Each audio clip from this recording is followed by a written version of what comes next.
चलो, तो हम लोग पिछले क्लास में हम लोग पिछले क्लास में पढ़ रहे थे आप लोग का छत्तीसगढ़ का प्राचीन इतिहास। तो हमारा चल रहा था छत्तीसगढ़ का प्राचीन इतिहास। तो छत्तीसगढ़ के प्राचीन इतिहास में कुछ सबसे पहले पाषाण, वैदिक, रामायण, महाभारत, महाजनपद, उसके बाद मौर्य, सातवाहन, कुषाण, मेघ, वाकटक। ठीक है, अब हम लोग मेघवंश तक हम लोग पूरा पढ़ लिए हैं। अब वहाँ पास वाकटक, गुप्त, राजर्षि तुल्य और नल वंश के बारे में देखते हैं।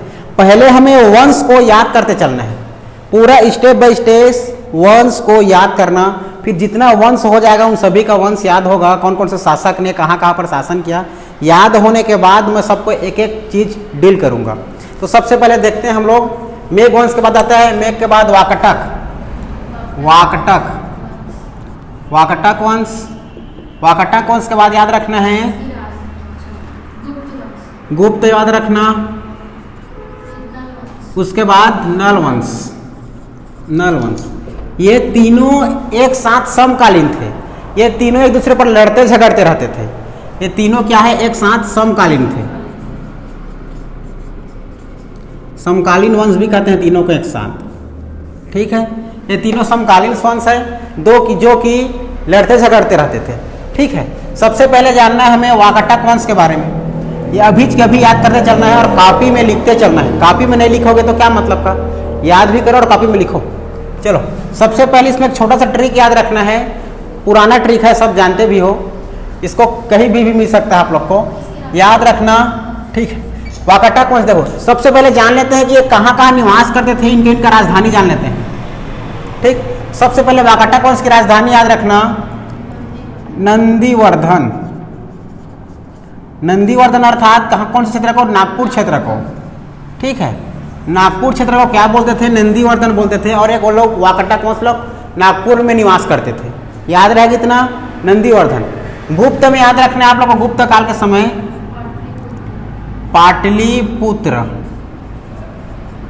पाटलिपुत्र सब जानते हो, पटना क्षेत्र, उधर ही से आए थे हमारा गुप्त वंश।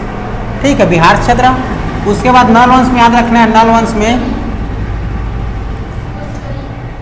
ठीक है, नल वंश में याद रखना है पुष्करी क्षेत्र। और हमारे छत्तीसगढ़ में याद रखना नल वंश मतलब बीजापुर तरफ। ठीक है, जो कि उस समय हमें देखा जाए पुराने समय तो ये उड़ीसा लोग में पहले रहते थे। उड़ीसा में कहाँ रहते थे, उड़ीसा में, जो कि उसको पुष्करी कहा जाता था। और हमारे छत्तीसगढ़ के क्षेत्र में बीजापुर की तरफ नल वंश का क्या हुआ, विकास हुआ। ठीक है, उड़ीसा तरफ याद रखना है। अब देखते हैं कि वाकटक वंश, गुप्त वंश और नल वंश, इसमें प्रमुख शासक को देखते हैं। ठीक है, उसके बाद सबसे पहले देखते हैं वाकटक वंश में MRP, फिर उसके बाद NPH, ये याद रखना है। MRP NPH 3 बार बोलोगे तो याद हो जाएगा। MRP फिर NPH, MRP NPH 3 बार बोलना, MRP NPH। M से याद रखना है सबसे पहले महेंद्र सेन। R फॉर याद रखना है रुद्रसेन द्वितीय लिखा होता है, किसी किसी बुक कॉपी में याद रखना है, रुद्रसेन द्वितीय। P से याद रखना है प्रवर सेन। पहले देखो, M से महेंद्र सेन, फिर R से रुद्रसेन द्वितीय, फिर P से प्रवर सेन, तीनों याद रहेगा। ठीक, अब देखते हैं N से याद रखना है नरेंद्र सेन के बाद याद रखा है पृथ्वी सेन। इसके बाद लास्ट में याद रखना है H फॉर हरिसेन। इसी हरिसेन ने प्रयाग प्रशस्ति लेख लिखा था, एक रचना किया था हरिसेन, प्रयाग प्रशस्ति। ठीक है, प्रयाग प्रशस्ति में समुद्रगुप्त और महेंद्र सेन और नल वंश के व्याघ्र बताऊंगा, तीनों का वर्णन मिलता है, जो कि समुद्रगुप्त ने हरा दिया था दोनों को।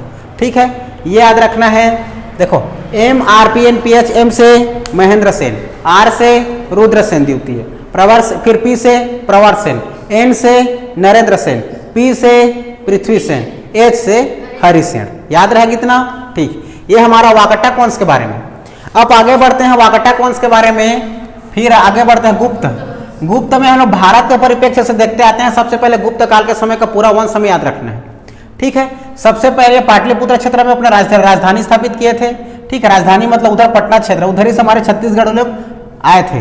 फिर देखते हैं अब इसमें याद रखना सबसे पहले श्रीगुप्त को, ठीक है। यह आदि पुरुष था, उस समय पुराना आदमी था ये। इसने इस संस्था क्या क्या थी इसका स्थापना किया था, कहा जाता है किसका, गुप्त का।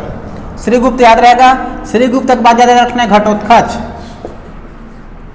घटोत्कच याद रखना है, घटोत्कच, ठीक है। घटोत्कच के बाद याद रखना है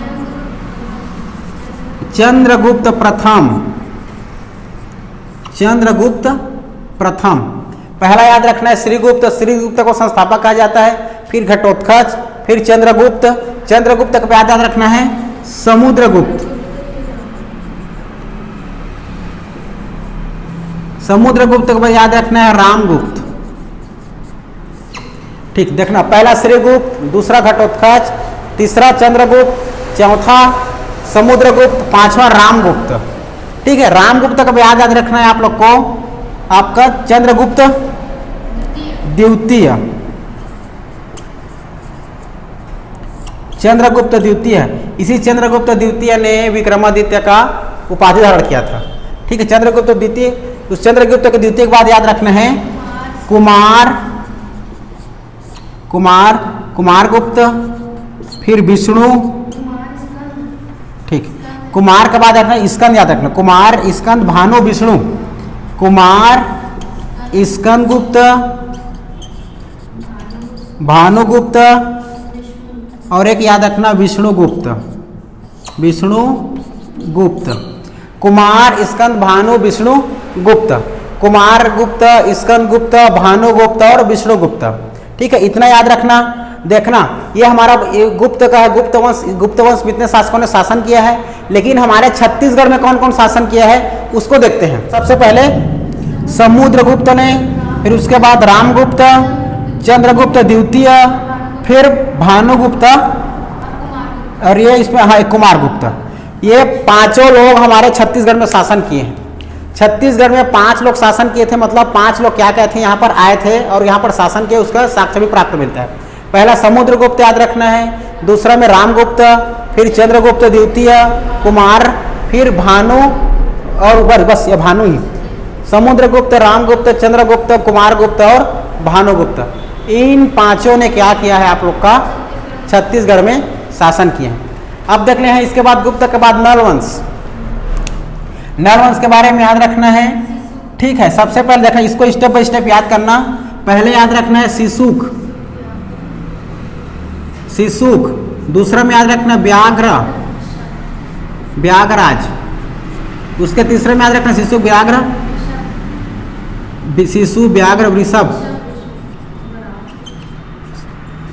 वृषभराज, फिर शिशु, पहले देखो पहला याद रखना शिशु, दूसरा व्याघ्र, तीसरा वृषभ, शिशु व्याघ्र वृषभ। उसके बाद वराहराज याद रखना है, वराहराज के बाद भवदत्त वर्मन,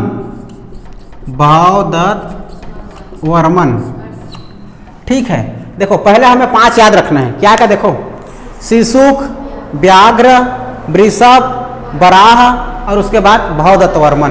क्या बोला मैं, देख लो, शिशुक, व्याघ्र, वृषभराज, वराहराज, उसके बाद भवदत्त वर्मन, ठीक है। चल आगे बढ़ते हैं। भवदत्त के बाद याद रखना है अर्थपति भट्टारक।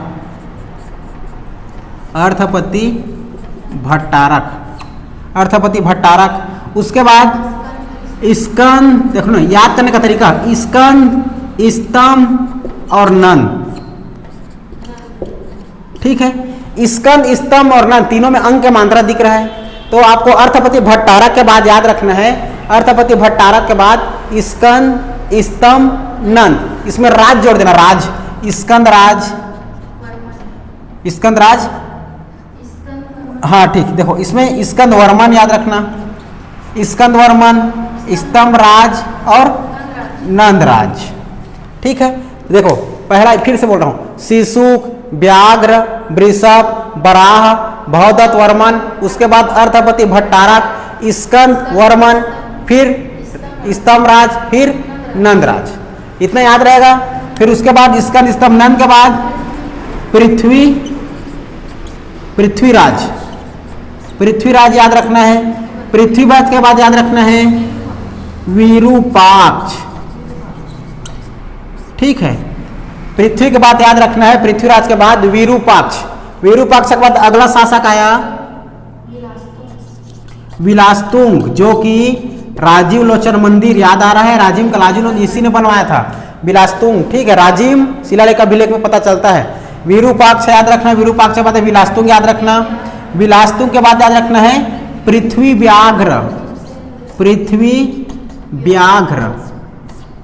व्याघ्र याद रखना। ठीक है, विलासतुंग, फिर पृथ्वी व्याघ्र, फिर इसके बाद और याद रखना भीमसेन देव,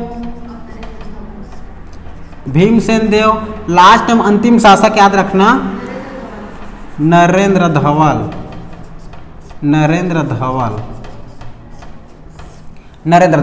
तो देखो इसका तो नल वंश का अंतिम शासक नरेंद्र धवल।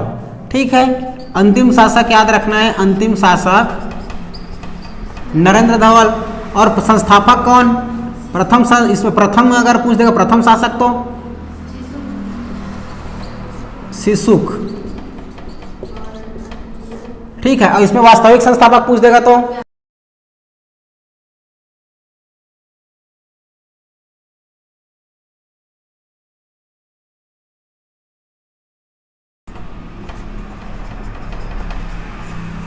वास्तविक संस्थापक। इस प्रकार हमें ये सभी वंश को जानना है पहले समकालीन में। ठीक है, ये तीनों एक समकालीन थे, एक दूसरे पर राज करने के लिए, छत्तीसगढ़ में राज करने के लिए लड़ते झगड़ते रहते थे आए दिन। ठीक है, इसमें एक वंश और याद रखना आप लोग इस समकालीन से अलग, राजर्षि तुल्य।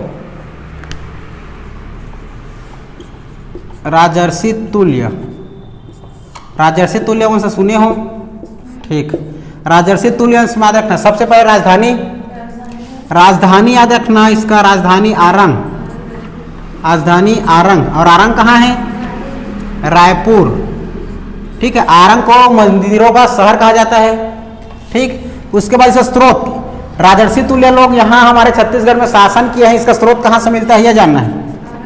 ठीक है, तो आरंग अभिलेख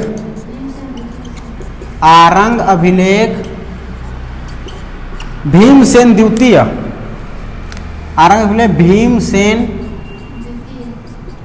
भीमसेन द्वितीय के शिलालेख में प्राप्त हुआ है। भीमसेन द्वितीय शिलालेख। ठीक है, भीमसेन द्वितीय शिलालेख में प्राप्त हुआ है कि यहाँ पर राजर्षि तुल्य वंश लोग शासन किए हैं। तो इसमें ज़्यादा लोग शासन नहीं किए हैं, 4 से 5 लोग शासन किए हैं। तो उसको आप लोग याद कर लो। अभी देखो, तो याद करना, इसका ट्रिक बता रहा हूँ, ट्रिक याद करना। ठीक है, इसका ट्रिक याद रखना है SDVBDB। ठीक, इसका ट्रिक याद रखना, राजर्षि तुल्य का ट्रिक याद रखना। राजर्षि तुल्य वंश का क्या याद रखना है? ट्रिक। राजर्षि तुल्य वंश के याद रखना है आपको ट्रिक। ऐसा ट्रिक आपको कहीं नहीं मिलेगा। तो राजर्षि तुल्य वंश के हमें क्या जानना है? ट्रिक जानना है। तो देखो ट्रिक याद रखना है SDVBDB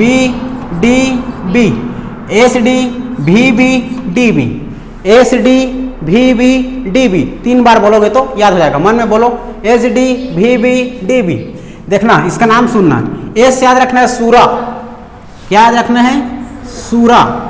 सूरा एक शासक था ना, सूरा नाम ही है, हंसने की जरूरत नहीं है, एस मतलब सूरा। ठीक है, डी से याद रखना है दैत। क्या याद रखना है? दैत। डी फॉर दैत। उसके बाद याद रखना है भी से याद रखना है विभीषण।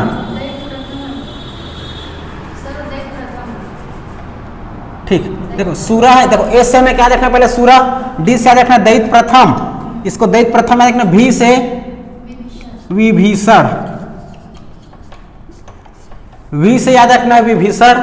उसके बाद बी से याद रखना है भीमसेन, और वही प्रथम याद रखना है, इसको भीमसेन प्रथम याद रखना है। देखो 4 बताया हूं मैं।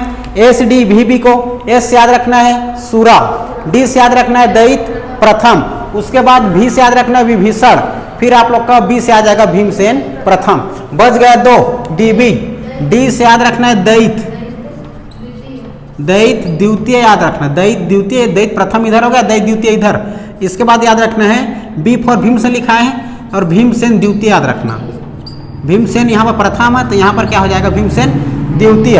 इसी भीमसेन द्वितीय का शिलालेख कहाँ से प्राप्त हुआ? आरंग से। इसी आरंग के उस भीमसेन द्वितीय के शिलालेख से पता चलता है कि यहाँ राजर्षि तुल्य वंश लोग क्या किए थे? शासन किए थे।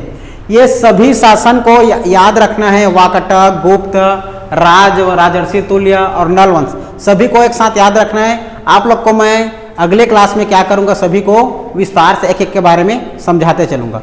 आज के लिए इतना ही, हम लोग पढ़ेंगे अगले क्लास में। चलो ठीक, थैंक यू।